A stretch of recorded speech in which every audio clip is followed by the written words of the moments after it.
Hello ma'am. Cotton സെക്ഷനിൽ നിന്ന് മാം കയറിയില്ലേ? Cotton fest എന്ന് പറഞ്ഞു കഴിഞ്ഞിട്ട് നല്ല റെസ്പോൺസ് ഉണ്ടായിരുന്നില്ലേ? കാണാനേ ഇല്ല എന്ന് പറയാ. ഫുൾ ടൈം മാം ഫസ്റ്റില്.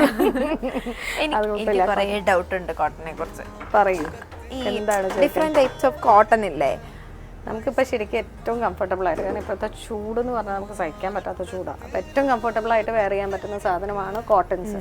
അപ്പോൾ എല്ലാവരുടെയും natural concerns what type, which type of cottons എന്ന് എല്ലാവരും ചോദിക്കും.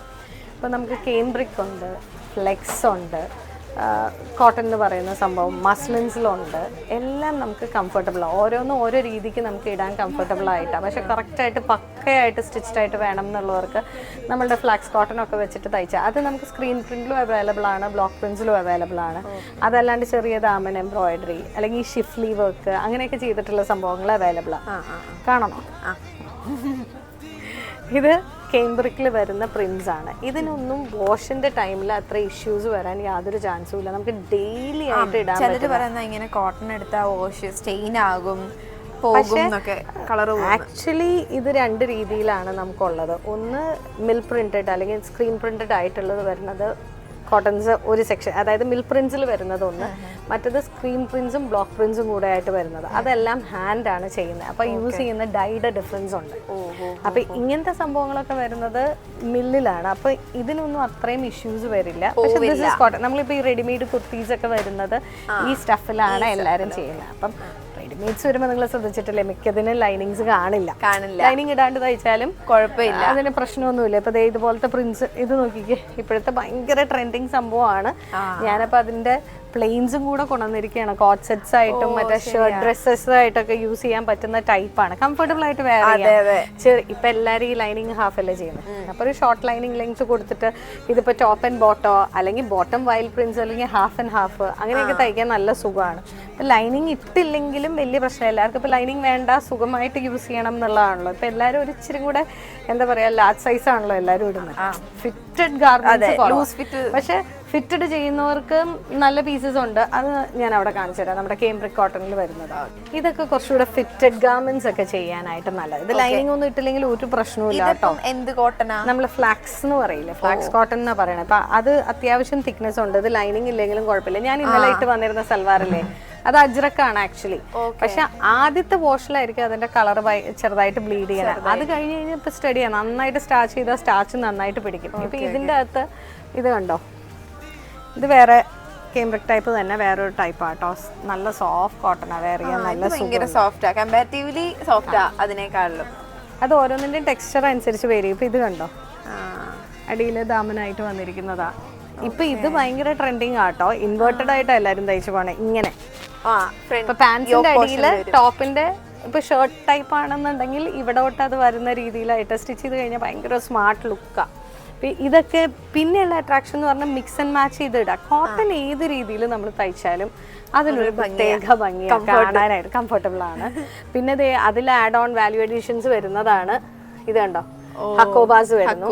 അപ്പൊ ഞാൻ ആ ഷിഫ്ലി എന്ന് പറഞ്ഞില്ലേ, അതെനിക്ക് തോന്നുന്നു ആ സെക്ഷനിൽ അവർ വെച്ചിരിക്കുന്ന കാണിക്കാം. ഇപ്പൊ ഈ ഒരു പ്രിന്റ് കണ്ടില്ലേ, ഇത് ശരിക്കും പറഞ്ഞാൽ നല്ല കേംബ്രിക്കോ അല്ലെങ്കിൽ ഫ്ലാക്സോ പോലത്തെ ഉള്ള മെറ്റീരിയലില് ഷിഫ്ലി എന്നാണ് ഇതിന് പറയുന്നത്. ഷിഫ്ലി എന്ന് പറയുന്നത് ആക്ച്വലി ഈ വരുന്ന ഹക്കോബ ഏരിയാസ്, അതായത് മെറ്റീരിയലിൽ വരുന്നതിനാണ് അവർ ഷിഫ്ലി പറയുന്നത്. പക്ഷെ ഇതിന്റെ ബേസ് ഇങ്ങനെയുള്ള മെറ്റീരിയൽ ആണ്. എന്നിട്ടാണ് ഇതിലേക്ക് ഇപ്പൊ ഇത് ചെയ്തിരിക്കുന്നത് ബത്തീക് പ്രിന്റിംഗ് ആണ്. അപ്പൊ ബത്തീക് എന്ന് പറയുമ്പോൾ ഇവര് വാക്സ് യൂസ് ചെയ്തിട്ടൊക്കെയാണ് ചെയ്യുന്നത്. ശരിക്കും ഇതിന്റെ പുറകിലുള്ള പ്രോസസ്സ് ഒന്നും കാണാൻ മാത്രം, പഠിക്കാൻ മാത്രം ഉണ്ട് കേട്ടോ. ഞാനിപ്പോഴും ഒന്നും പഠിച്ചിട്ടില്ല, ഒരു ശിശുവാണ്.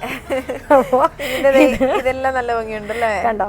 ഇതെല്ലാം അങ്ങനെ വരുന്നതാ, കണ്ടോ. ഡിഫറെന്റ് ടൈപ്പ് ഓഫ് ഷിഫ്ലീസ് ആണ് വരുന്നത്. അതിലേക്ക് ബത്തീക്കിന്റെ പല ടൈപ്പ് ഓഫ് വേരിയേഷൻസ്. ഇത് കണ്ടോ, ഇതിപ്പോ ട്രയാങ്കിൾ ഡിസൈൻ ആണെങ്കിൽ അത് ഫ്ലോറൽ, പിന്നെ വന്നിരിക്കുന്നത് നമുക്ക് സ്ട്രൈപ്സ്, അങ്ങനെ പല രീതിയിലാണ് കോട്ടൺസ് വരുന്നത്. ഇതിന്റെ അകത്ത് സ്ക്രീൻ പ്രിന്റ് ചെയ്ത പീസസും വരുന്നുണ്ട്. സ്ക്രീൻ പ്രിന്റിങ് ശരിക്കും പറഞ്ഞാൽ കുറച്ചുകൂടെ ലാർജ് സ്കെയിലായിട്ട് നമുക്ക് സ്ക്രീനിൽ വരുമ്പോൾ ചെയ്യാൻ പറ്റും സ്ക്രീൻ. പക്ഷെ ബ്ലോക്ക് പ്രിന്റ്സ് പോലെയുള്ള സാധനങ്ങൾ നമ്മൾ ചെയ്യുമ്പോൾ റെസ്ട്രിക്റ്റഡ് ആണ്. അതുകൊണ്ടാണ് നമുക്ക് ഈ ഇപ്പം അതിനകത്ത് നോക്കിയാൽ അജ്രക്കിൻ്റെയും ദാബു അങ്ങനത്തെ സാധനങ്ങളൊക്കെ വരുന്നുണ്ട്. അതൊക്കെ നമ്മൾ ബ്ലോക്സ് വെച്ചിട്ട് ചെയ്യുന്ന സാധനമാകുമ്പം നമുക്ക് മാക്സിമം ഒരു ടേബിൾ സൈസ്, ഇപ്പോൾ ഒരു 7 മീറ്റർ അല്ലെങ്കിൽ അത്രേ അതിൽ വരുള്ളൂ. അതുകൊണ്ടാണ് ഈ അജ്രക്കെല്ലാം എക്സ്പെൻസീവ് ആവുന്നതും ലിമിറ്റഡ് ആയിട്ടുള്ളതും വരാം. അപ്പം ഞാൻ എപ്പോഴും 2 ബണ്ടിൽസാണ് വരുത്തുക, കാരണം എപ്പോഴും അതിൽ ബാലൻസ് ആയിരിക്കും വരുന്നത്. അതും ഡിഫറെൻറ്റ് ടൈപ്പ് ഓഫ് മെറ്റീരിയൽ. ഇപ്പം നമുക്ക് ഗജിയിൽ അവൈലബിൾ ആണ് അജ്രക് പ്രിൻസ്, ഫ്ലാക്സിൽ അവൈലബിൾ ആണ് അജ്രക് പ്രിൻസ്, അങ്ങനെ പല ടൈപ്പ്. ഇപ്പോൾ മസ്ലിനിൽ അവൈലബിൾ ആണ്. അത് നമ്മുടെ കംഫർട്ട് ലെവലിനനുസരിച്ചിട്ടാണ് നമ്മളിങ്ങനെ ഓരോ സംഭവങ്ങളും ഇടുന്നത്.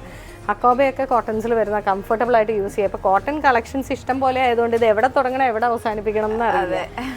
പക്ഷെ ഇതിലുള്ള ടാലന്റ് എന്ന് പറയുന്നത് നമുക്ക് ആ ഡിസൈനിങ് വേർഷനാണ്. എന്തൊക്കെ എങ്ങനെയൊക്കെ മിക്സ് ചെയ്തെടുക്കുക. അപ്പം ഞാനാണെങ്കിൽ ഈ പ്രാവശ്യം പർച്ചേസിന് പോയപ്പം ഇപ്പം നമ്മൾ എടുത്തിരിക്കുന്ന പ്രിൻസിന് ചേരുന്ന ബോർഡേഴ്സ്, ഇപ്പം അനാർക്കലിയാണ് വരണമെങ്കിൽ അതിന് ബോർഡേഴ്സ് ആയിട്ട് ചെയ്യാൻ പറ്റുന്ന പോലെ അങ്ങനെയൊക്കെ എടുത്തിട്ടുണ്ട്. ഞാൻ പറയുന്നത് ഈ എക്സിബിഷനൊക്കെ പോകുമ്പോഴാണ് ഈ കത്ത് പ്രിന്റിൻ്റെയും ജാംദാനി വീവ്സിൻ്റെയും അതിൻ്റെയൊക്കെ വീഡിയോസ് പുറകെ ഇടാൻ തന്നിട്ടില്ലേ. അപ്പം മാമിൻ്റെ ഇപ്പം ഇട്ടിരിക്കുന്ന ഡ്രസ്സിൻ്റെയോ? ഈ ഡ്രസ്സിന് ഭയങ്കര ഡിമാൻഡാണ് കേട്ടോ. ഇത് ലിനൻ, കോട്ടൺ ലിനനിൽ വരുന്നതാണ്, പ്യുവർ ലിനനിൽ തന്നെ പെടുന്ന സംഭവം കേട്ടോ. ഞാനിത് വാഷ് ചെയ്തു, കുഴപ്പമൊന്നുമില്ല. പക്ഷെ എപ്പോഴും സേഫ് നമ്മൾ ലിനൻസ് എടുക്കുമ്പം ആദ്യം വാഷ് ചെയ്തിട്ട് സ്റ്റിച്ചിങ്ങിന് പോവാം. പക്ഷെ ഞാനിത് അങ്ങനെയല്ല ചെയ്തത്. ഞാനൊരു സ്ഥലം ഇച്ചിരി മടി കൂടുതലുള്ള ടൈപ്പാണ്. അപ്പോൾ ഇത് ഡയറക്റ്റാണ് ചെയ്തത്. പക്ഷെ എൻ്റെ ഫിറ്റ് കുറച്ച് ലൂസായത് കാരണം എനിക്ക് വാഷ് ചെയ്തിട്ട് അത് ആ ടൈറ്റിലേക്ക് വന്നിട്ടില്ല, ഫിറ്റിങ്ങിലേക്കേ വന്നിട്ടുള്ളൂ. കംഫർട്ടബിൾ ആയിട്ട് യൂസ് ചെയ്യാം. വാഷ് കെയർ അങ്ങനെ എന്തെങ്കിലും ഉണ്ടോ? വാഷ് കെയർ ഓരോ മെറ്റീരിയലിനും ഓരോ രീതിയാണ്. അറിയാലോ, നമ്മുടെ തന്നെ കസ്റ്റമേഴ്സിന് അറിയാൻ പാടില്ല. സിനിയൊക്കെ വരുമ്പോൾ എപ്പോഴും പറയാറില്ല. പക്ഷെ എനിക്ക് തന്നെ അത്ഭുതം തോന്നാറുണ്ട്. ചില സമയത്ത് 6 years 7 years ബാക്ക് നമ്മൾ സ്റ്റിച്ച് ചെയ്തിരിക്കുന്ന ഉടുപ്പുകൾ ഇട്ടിട്ട് വരുമ്പോൾ ഞാൻ പറയും ഞാൻ നമിച്ചു, ഒരു സിന്ധു എന്നൊക്കെ പറഞ്ഞിട്ട് 3 പെൺപിള്ളേരാണ്. പക്ഷെ ഭയങ്കര രസം ആളുടെ ഡ്രസ്സസ് കീപ്പ് ചെയ്താക്കണം. കാരണം ഇന്നലെ തയ്ച്ചു കൊടുത്ത പോലെ ഇരിക്കുക. അതൊരു talent actually. Fabric care, wash and care, അതുപോലെ ലാസ്റ്റ് ചെയ്യാൻ പാകത്തിന് പിള്ളേരെയും സമ്മതിക്കണം കേട്ടോ, അമ്മമാരെ മാത്രമല്ല. അപ്പൊ ഈ കോട്ടൺ അല്ലാതെ നമുക്ക് ഏത് മെറ്റീരിയൽ കോട്ടൺ പോലെ നമുക്ക് യൂസ് ചെയ്യാൻ പറ്റുന്ന ഡെയിലി കെയറിനാണെങ്കിൽ, ഇപ്പൊ ഓഫീസ് വെയർ, ഇപ്പം ഡെയിലി യൂസ് ചെയ്യണം എന്നൊക്കെ ഉള്ളവർക്ക് ഇപ്പൊ ശരിക്കും പറഞ്ഞാൽ എല്ലാവരും കംഫർട്ടാണ് നോക്കണേ. അതിലിപ്പോൾ ഏറ്റവും ട്രെൻഡിങ് ആയിട്ട് നിൽക്കുന്ന സാധനമാണ് റയോൺ. ഇത് നോക്കിക്കേ, ഭയങ്കര കംഫർട്ടബിളാ. നമുക്ക് ലൈനിങ് വേണ്ട, ഭയങ്കര സോഫ്റ്റാ. ഇപ്പൊ കോഡ്സ് ഒക്കെ ചെയ്യാനായിട്ട് അടിപൊളിയാണ്. ഇപ്പൊ ഇതിന്റെ കണ്ടോ, ഇതിന് റയോൺ തന്നെയാണ്, പക്ഷെ അതിനൊരു ചെറിയൊരു സെറി എന്താ പറയുക, ഒരു ഖടിയുടെ ഔട്ട്ലൈനിങ് കൊടുത്തിട്ടുണ്ട്. അപ്പം നമ്മൾ അവിടെ ചെല്ലുമ്പോൾ നമ്മൾ മെറ്റീരിയൽസിന്റെ ഡീറ്റെയിലിംഗ് ചോദിക്കുമ്പോൾ അവരോട് ചോദിക്കും ഇത് കറുത്ത് പോവോ എന്ന് പറയുമ്പോൾ അവർ ഇല്ല എന്നുള്ളതാണ് നമ്മളോട് പ്രോമിസ് ചെയ്യുന്നത്. കണ്ട് ഇതെല്ലാം റയോൺസാ. പിന്നെന്താ കംഫർട്ടബിൾ ആയിട്ട് നമുക്ക് വെയർ ചെയ്യാം. ഇപ്പൊ ചിലർക്ക് കംഫർട്ടബിൾ ആയിട്ട് നൈറ്റ് ഡ്രസ് വേണം, നൈറ്റീസ് യൂസ് ചെയ്യില്ല.